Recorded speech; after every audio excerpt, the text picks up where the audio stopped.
Ito po ang ating Joe Light Trax 3. Good for newborn, nahiga po siya.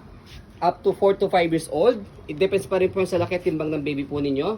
Dahil proven and tested na po namin po ito for 30 to 35 kg. Okay? Heavy duty, ang weight po niya is around 8 to 9 kg.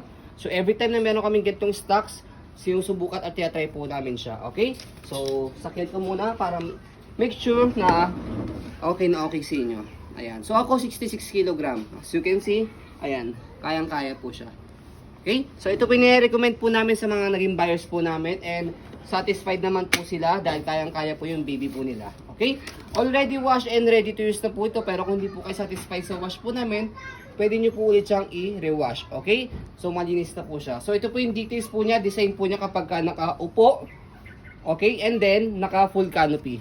Okay? So unahin natin yung kanyang canopy, wala po siyang faded, wala siyang discoloration. Ayan, naka full canopy siya. Kita si baby dito. Ito po yung kanyang peekaboo.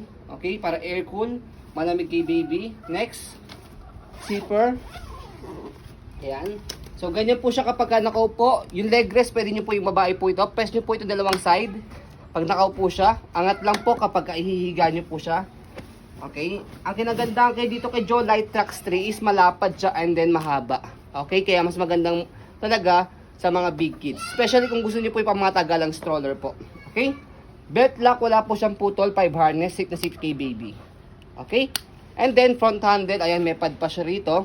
Kapag ilalagay po ninyo itong front handle, kapag ilalagay niyo si baby, press nyo lang po itong dalawang side, and then hilahin nyo lang po siya. Okay? Kapag naman po isasalpak, ganyan lang.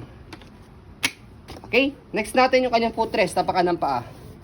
Ayan. Okay? And then yung gulo niya, okay na okay, pwede sa maselan, hindi siya pudpod. Easy to maneuver, nag-swivel na maayos. And then, itong color green na to, baba nyo lang po siya. Ang purpose niya, naka one way na siya. Parang kung sakaling inaantok o nakatulog si baby po ninyo, pwede nyo po siya ihele. Okay? Angat lang po ulit para mag-swivel. Next po natin yung kanyang body frame sa right side. Yan po yung details niya. Black na black siya. Okay? So, yan po yung kanyang side. And then, yung gulong niya, hindi yan butas. Okay? So, inflatable siya. Okay? So, yung pin nandyan. Sa likod, yan yung kanyang design. Okay, kapag iupo po niyo siya, napakadali lang. Hatakin niyo lang po ito. Ganun lang. Kapag ihiga, pe-press niyo lang po ito and then pull down. Ganun lang. Okay? Less hassle siya. Ihiga at iupo. Okay, basket niya malaki. Marami kayong pwedeng mailagay. Stopper, naka-cable na siya. Isang tapak lang dito, naka-stop na. Okay, angat lang po para mag-go. Ayan. Next natin yung kabilang side na gulong. Okay na okay siya. Ayan.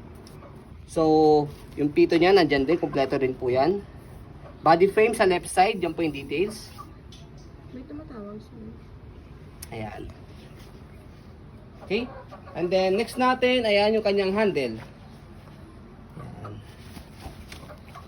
So, stroll natin to make it sure na wala po siyang issue sa kanyang mechanism bago natin siya i-fold. Ayan. Okay. Sa pag-fold sa kanya, napakadali lang din. Sa upuan, fold strap, nakalagay dyan, may note. Hatakin nyo lang po ito. Yun na yun. Okay? So, pwede nyo siya i-stand. Stopper nyo lang siya. Ayan. Okay? And then, pwede rin nyo siyang hilahin. Go nyo lang siya. Kaya no need ng buhatin. Para siyang luggage type. Okay? Kapag naman po i-open, tatanggalin nyo lang po yung lock dito sa gilid. Bubukan nyo lang siya. And, that's it. Yun na yun. Okay? So, napakadali nyo na po i-open sa i-fold. So, ayun po, as you can see, very details po kami sa amin pong pag-video kasi amin siya policy. No refund, no exchange. What you see is what you get. So, yun po, maraming salamat. Have a nice day and God bless po.